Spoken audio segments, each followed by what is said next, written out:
At Healthcare Partners Medical Group, our mission is to provide the highest quality of healthcare to each and every patient. With 5 locations in Pahrump, we are local doctors you know and trust. We want to thank you for choosing us. Quality care starts here. Pahrump Nugget, Progressive Cash Drawings, Mystery Point Multipliers, Mystery Gift Days, Extra Cash for 4 of a kinds, Bingo, Bowling, Football, and Food Specials. Looking for constant action? Look no further. Pahrump Nugget Hotel and Casino. News 46 is brought to you by Healthcare Partners. News is brought to you in part by One Nevada Credit Union, where right now you can refinance your auto loan with rates as low as 2.98% and no payments for 90 days for qualified members. Call us today for details. News 46 is also brought to you by the Bankruptcy Center of Pahrump. When it comes to sensitive matters like bankruptcy, take a breath of fresh air by calling an experienced and compassionate attorney at the Bankruptcy Center of Pahrump, 775-727-4747. News is also brought to you by Pahrump Dermatology and Skin Cancer. When you need the best dermatology care in Pahrump, call Pahrump Dermatology and Skin Cancer, 775-727-9800. News is also brought to you by Hope Counseling Services, where we specialize in behavioral health, inspiring hope for a brighter tomorrow. Call 775-727-0101 for more information.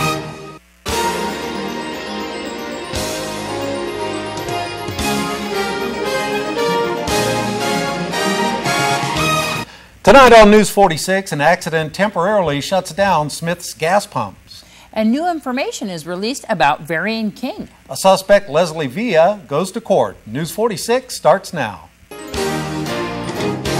You're watching KPVM News 46 with Doug Brindle and Rhonda Van Winkle. Local coverage from Deanna O'Donnell. News 46. Local coverage you can count on.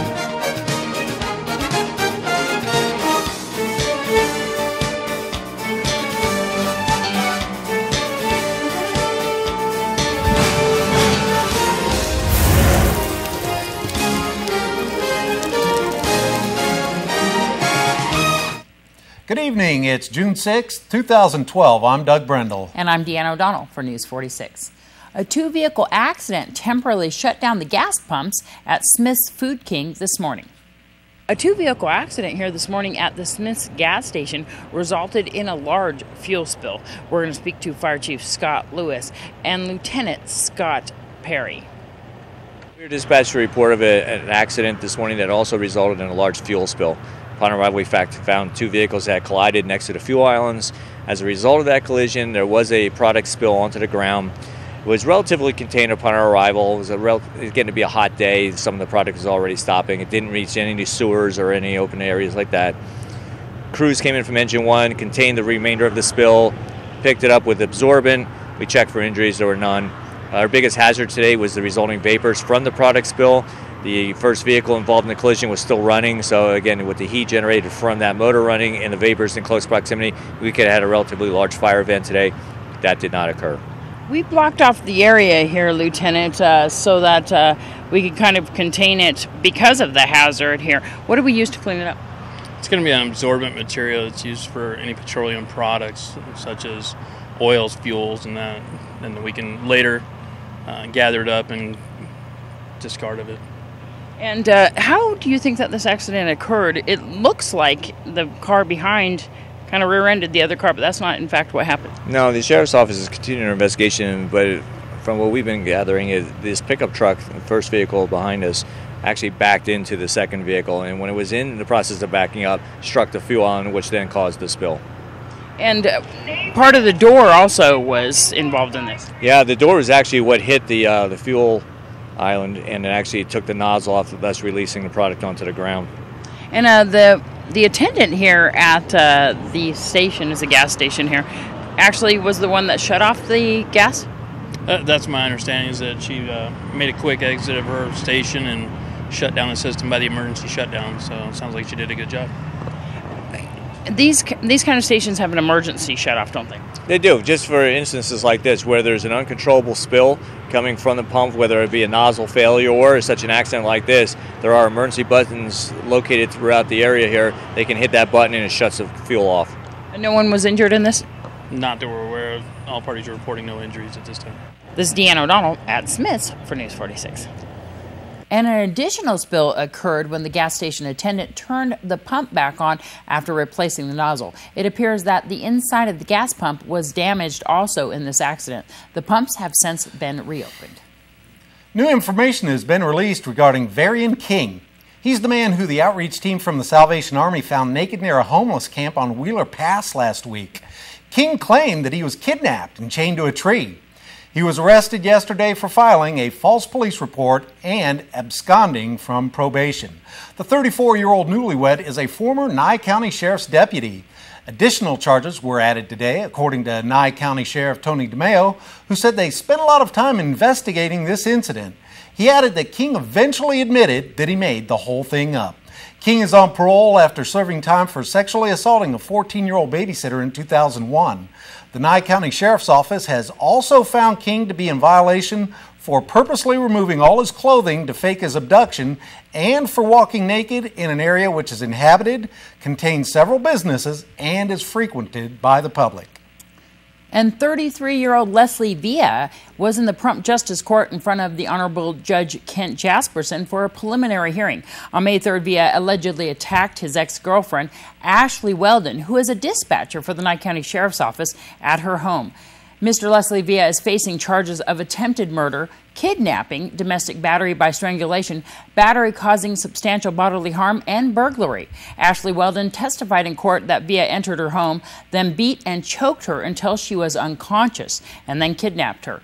During the attack, he apparently told her he was going to kill her because he thought she was seeing another man. After reportedly trying to escape his clutches several times, she was able to convince him to drive her to his father's house. Villa's father then took the victim to Desert View Hospital. Leslie Villa will remain in custody at the Nye County Detention Center until his next court date, which is July 9th. His bail is set at $962,500. Don't go anywhere. We're going to have more local news for you coming up after the break.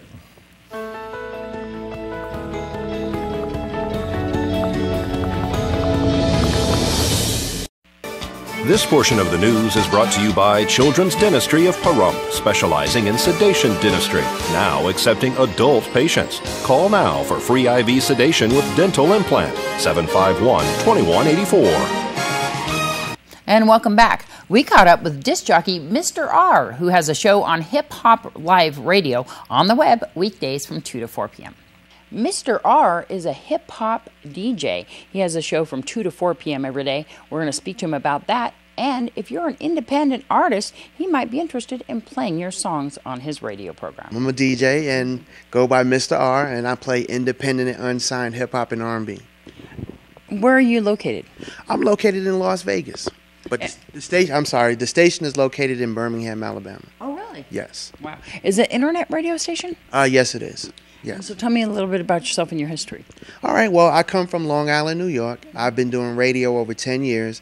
And what I wanted to do was something different in radio that hasn't been done. I wanted to play independent and unsigned hip-hop and R&B artists. And I got a lot of resistance in the beginning. But I thought about shows like American Idol, X Factor, The Voice. They showcase independent, unsigned artists. So I wanted to do the same thing on radio. So are these professional recordings of them, or do they come into the studio with you, or they just provide a CD? They provide MP3s. They email me their MP3s. They're very good quality, and a lot of them work hard, and that's another reason why I like independent, because they're not at that level yet, so they work hard to make the best music they can make. And this is on what radio station? It's on Hip Hop Live Radio. And you could go in there on 4 p.m. to 6 p.m. Central Standard Time, and you can hear a great show. So how long is the show? It's 2 hours per day? Yes, it's 2 hours. Yes. And a little bit about the station itself. Is it all hip-hop, the radio station, too?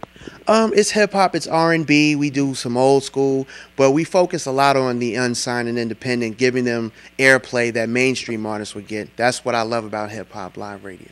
How have the artists been, as a result of your show?